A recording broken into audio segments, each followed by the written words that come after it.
Welcome back students, आप सबका स्वागत है ट्रेंड्स एजुकेशन के चैनल पर। तो आज इस चैप्टर में हम देखने जा रहे हैं टाइप्स ऑफ पार्टनर्स के बारे में। हमने अभी तक कवर अप कर रखा है पार्टनरशिप का मेरिट्स, डीमेरिट्स, पार्टनरशिप का introduction, definitions and then after features भी हमने देख लिया है। अगर आपने उस वीडियो को नहीं देखा है तो सबसे पहले जाकर उस वीडियो को देख लीजिए, देन आफ्टर हम टाइप्स ऑफ पार्टनर कंटिन्यू करते हैं।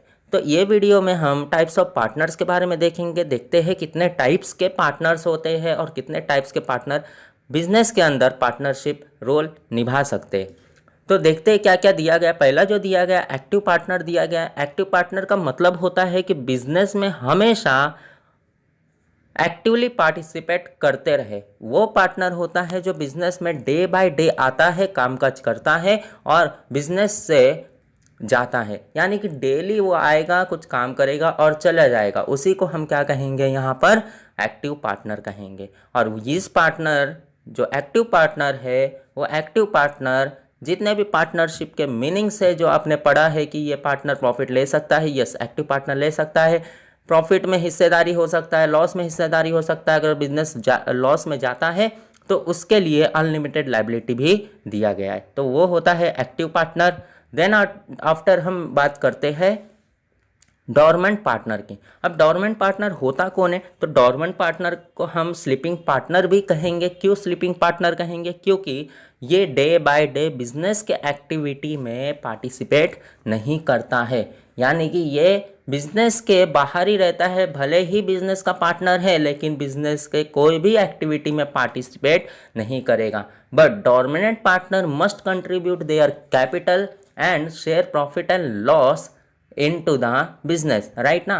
तो बस ये क्या दिया गया है, बिजनेस में बस वो आएगा नहीं, कोई काम नहीं करेगा, लेकिन प्रॉफिट भी ले सकता है। बिजनेस में अगर प्रॉफिट हुआ तो पैसा भी दिया है बिजनेस को, और लॉस में भी कंट्रीब्यूशन रहेगा इस पार्टनर का।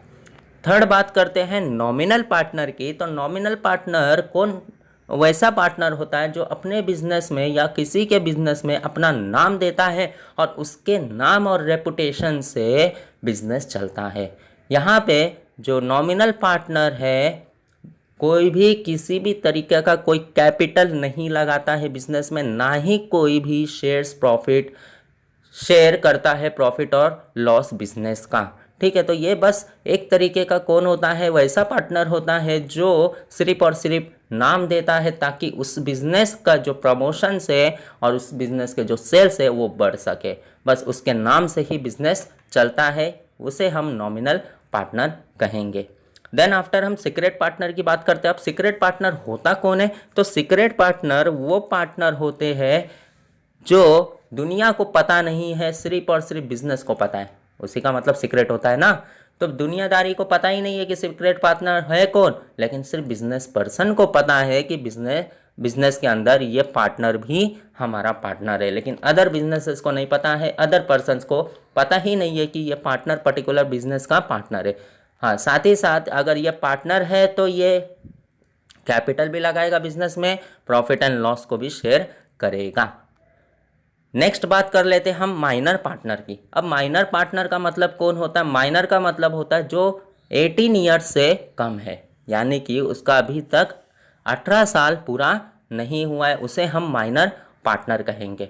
तो minor partner according to Indian Contract Act 1872 के हिसाब से क्या बोला गया है कि अगर कोई भी माइनर बिजनेस का पार्टनर बनता है तो हम बिजनेस में उसे पार्टनर मतलब बिजनेस में कोई भी कॉन्ट्रैक्ट साइन करने की परमिशन नहीं देंगे। यानी कि इंडियन कॉन्ट्रैक्ट एक्ट सीधा सीधा बोला है कि अगर आप पार्टनर बनाओगे बिजनेस का तो कहीं ना कहीं एग्रीमेंट को साइन करना पड़ेगा, और एग्रीमेंट अगर इस पार्टनर ने साइन कर लिया तो इंडियन कॉन्ट्रैक्ट एक्ट 1872 के हिसाब से लीगल नहीं माना जाएगा।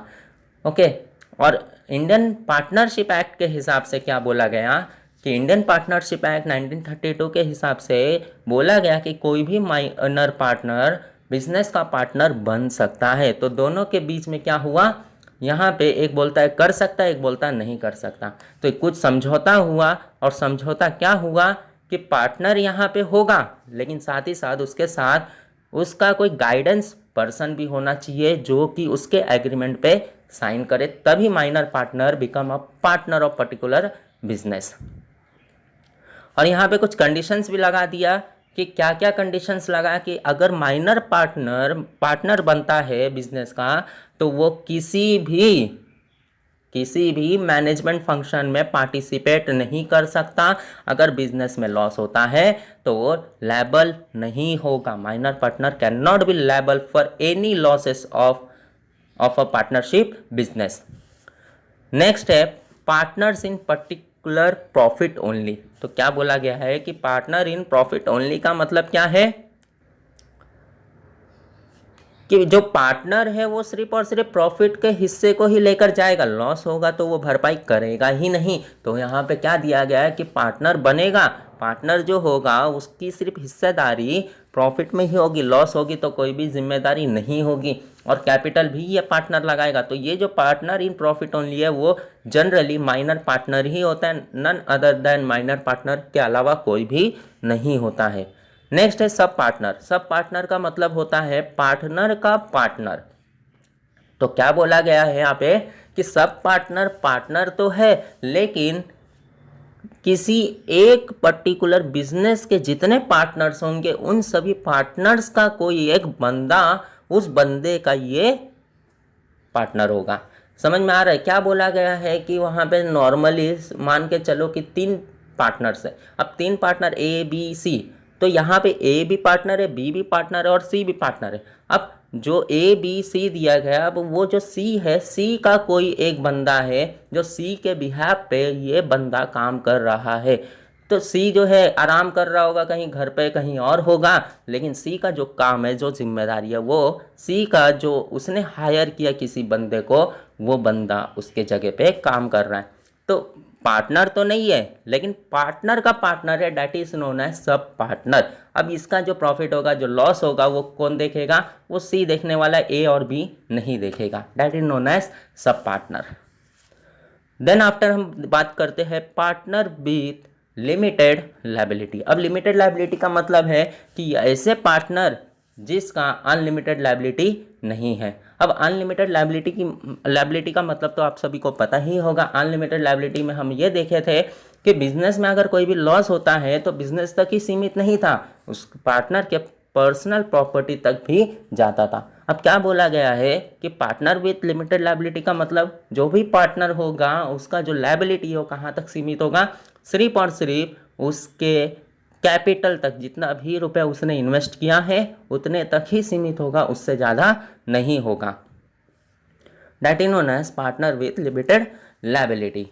सिर्फ और सिर्फ जितना कैपिटल उसने इन्वेस्ट किया होगा ना बिजनेस में, उतने तक ही सीमित होगा, उससे ज़्यादा वो पैसा नहीं लाएगा। पर्सनल प्रॉपर्टी से तो 1 रुपये नहीं लाएगा।